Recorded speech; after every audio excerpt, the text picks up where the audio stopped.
Ei, hola, bon dia. Hem vist l'Eren.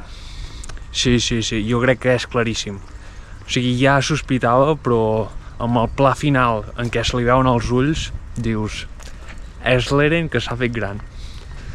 Com passa el temps, S'ha vist una mica la infància d'en Reiner, pobre Reiner, també t'ho diré, una mica tràgic tot plegat, és que l'envien a les muralles quan és un nen, vale? Envien 4 nens a les muralles.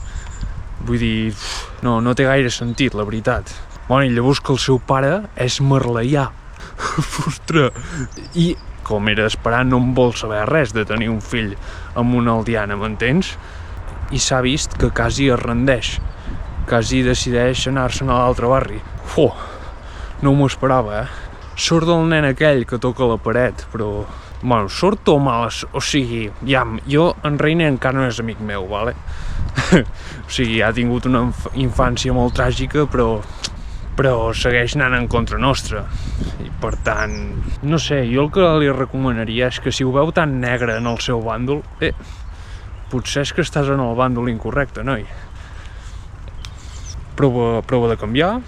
Llavors, un dubte que jo tinc, el tità de l'Annie, li diuen que és el tità femella, saps?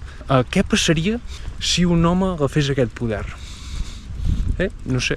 O sigui, primer de tot, em sembla estrany, no?, que un tità l'identifiquin perquè sigui una dona. Perquè, o sigui, el tità cap de sabata el porta una noia.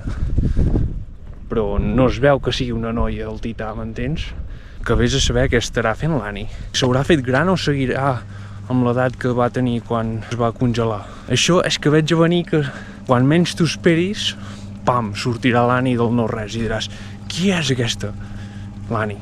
A veure. Vinga, ens veiem al següent episodi. Vagi bé.